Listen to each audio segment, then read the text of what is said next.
आवाज आ रही? तो सभी दोस्तों को पहले मैं नमस्कार करना चाहूँगा।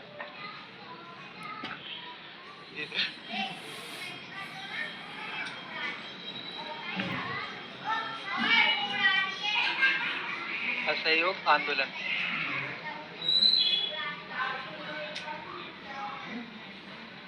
हाँ सर, बिल्कुल। तो सबसे पहले अगर हम देखें कि इस जो टॉपिक है इससे एक बार पीवाईक्यू अकेला आया है 2021 में। तो 2021 में मतलब थोड़ा देखते रहना चाहिए कि पीवाईक्यू प्रश्न कैसे बनते हैं। तो 2021 में आया है आपका इस टॉपिक से प्रश्न 11 मार्कर में, वो भी 2021 में 11 मार्कर में 200 शब्द सीमा थी। और उसमें ये नहीं पूछा था कि असहयोग आंदोलन, उसमें पूछा था आपका कि महाकौशल क्षेत्र में असहयोग आंदोलन का विस्तार बताइए। केवल महाकौशल में आपको 200 शब्द लिखने थे। तो सबसे पहले हम इसकी देखेंगे थोड़ी परिचय,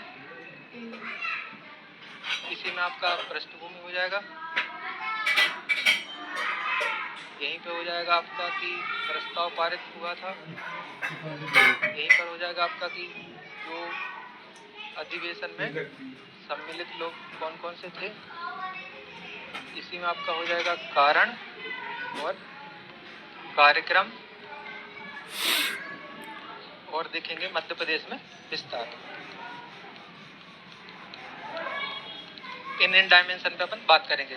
तो सबसे पहले परिचय की बात करें तो अंग्रेजों की शोषणकारी और दमनकारी नीति के चलते महात्मा गांधी जी ने 1 अगस्त 1920 को, मैं बोलते जा रहा हूँ लिख नहीं रहा हूँ सब कुछ, 1 अगस्त 1920 को आंदोलन प्रारंभ किया। यह आंदोलन गांधी जी के सत्य और अहिंसा के आधारों पर सिद्धांत था। इसमें कुछ भी अहिंसा का पालन करना था। ये हो गई अपनी पृष्ठभूमि। उसके बाद इसका जो प्रस्ताव था नागपुर अधिवेशन में प्रस्ताव पारित हुआ, वह 35वें नंबर का अधिवेशन था। उसके अध्यक्ष डॉक्टर वीर राघवाचारी थे। अधिवेशन में कौन कौन से सम्मिलित लोग थे मध्य प्रदेश से? विष्णुदत्त शुक्ल, सुंदरलाल तपस्वी, अपने माखनलाल चतुर्वेदी, सुभद्रा कुमारी चौहान, उनके पति लक्ष्मण सिंह, द्वारिका प्रसाद मिश्र और भी लोग थे। आपको इतने नाम लिखने हैं। कारण क्या था? 1914 से 1918 तक प्रथम विश्व युद्ध चला। तो प्रथम विश्व युद्ध चलने से भारत में विपरीत परिस्थितियां उत्पन्न हो गई थी। एक वो कारण हो गया। दूसरा, रॉलेट एक्ट के विरोध में लोगों में जन आक्रोश था। तीसरा, उसके रॉलेट एक्ट के लिए एक समिति बनाई गई थी, हंटर कमेटी। तो उसकी जो रिपोर्ट थी वो है भारतीयों के लिए, मतलब उसमें गलत प्रदर्शन किया गया था कि अच्छा नहीं हुआ था, तो उसके विरोध में भी एक वो था। और अंग्रेजों की शोषणकारी नीति चली रही थी। तो ये सब कारण हो गए। कार्यक्रम क्या हुए? तो इसमें क्या करना था कि जो शराब थी, मतलब शराब की दुकानें थी, उसके सामने महिलाओं ने अनशन किया। तिलक स्वराज फंड में योगदान देना था महिलाओं को। हाँ ठीक है, हो गया, ठीक है, ये हो गया। उसके बाद विदेशी वस्त्रों का बहिष्कार करना था, स्वदेशी को प्रोत्साहित करना था, कुटीर उद्योग स्थापित करने थे, राष्ट्र जो सरकारी स्कूल थे उनको त्यागना था और अपने राष्ट्रीय स्कूलों को स्थापित करना था। अब देखें हम मध्य प्रदेश में विस्तार। नया बिजली लो। हाँ, ये हो गया मध्य प्रदेश में विस्तार। इसमें हम देखें महाकौशल, मालवा,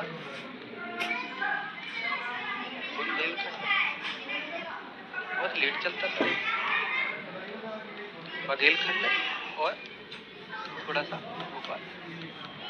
तो इनमें क्या आपको क्या डायमेंशन रखना है? जैसे सबसे पहले महाकौशल देखा जाए तो जो मध्य प्रदेश में असहयोग आंदोलन था उसमें सबसे ज्यादा प्रभाव जो है महाकौशल क्षेत्र में रहा। इसमें हम देखेंगे इसके प्रमुख सबसे पहले क्षेत्र, ठीक है। उसके बाद हम देखेंगे यहाँ के आंदोलनकर्ता। उसके बाद देखेंगे हम यहाँ पे क्या क्या घटनाएं हुई। ऐसे ही इन सब डायमेंशन को कवर करना है। अब इसके हम क्षेत्र देखें तो पहला तो हो जाएगा जबलपुर, क्योंकि इसका मुख्य केंद्र था। छिंदवाड़ा हो गया, सिवनी हो गया, मंडला हो गया, डिंडोरी हो गया और भी आसपास के क्षेत्र हैं। आंदोलनकर्ता में देखें तो सुंदरलाल तपस्वी हो गए, माखनलाल चतुर्वेदी हो गए, सुभद्रा कुमारी चौहान हो गए, लक्ष्मण सिंह हो गए और द्वारिका प्रसाद मिश्र हो गए। घटनाक्रम क्या हुआ कि महात्मा गांधी ने एक देशाटन की यात्रा शुरू की, जिसका किया उन्होंने शुरुआत कहाँ से? छिंदवाड़ा से। उसके बाद उन्होंने क्या किया कि 5 मार्च 1921 से प्रारंभ किया। 5 मार्च 2021 को गांधी जी अपनी पत्नी कस्तूरबा गांधी और अली बंधु जो कि मोहम्मद अली और शौकत अली थे उनके साथ जबलपुर पहुंचे। जबलपुर में उन्होंने क्या किया कि गोल बाजार था, उसमें जनसभा को आयोजित किया जो कि पुरुषों की थी। फिर वहीं पे महिलाओं की स्त्री सभा को भी संबोधित किया। तो वहां पे तिलक स्वराज फंड में महिलाओं ने 20,000 रुपए का योगदान दिया। उसके बाद क्या हुआ, छिंदवाड़ा वाला हो गया, ये हो गया जबलपुर के। उसके बाद क्या हुआ, डिंडोरी के जो मालगुजार थे तो उन्होंने अपनी मालगुजारी बेचकर इस आंदोलन का प्रचार प्रसार किया। ठीक है, तो ये सब हम इतनी चीजें जबलपुर में बता देंगे। उसके बाद और जबलपुर में क्या था कि जबलपुर में राष्ट्रीय विद्यालय हितकारिणी की स्थापना हुई। कटनी में क्या हुआ, तिलक जी के नाम से राष्ट्रीय विद्यालय स्थापित हुआ। तो माल महाकौशल इतना बता देंगे। मालवा में ऐसी क्षेत्र होगा इसके सुजालपुर, शाजापुर, जावरा, रतलाम, ये सब क्षेत्र हो गए। अगर इनके हम आंदोलनकर्ता देखें तो मालवा में अर्जुनलाल शेट्टी, लीलाधर जोशी, मोतीराम देशमुख, हाँ स्वामी ज्ञानंद जो कि रतलाम से थे, उन्होंने रतलाम में क्या किया था?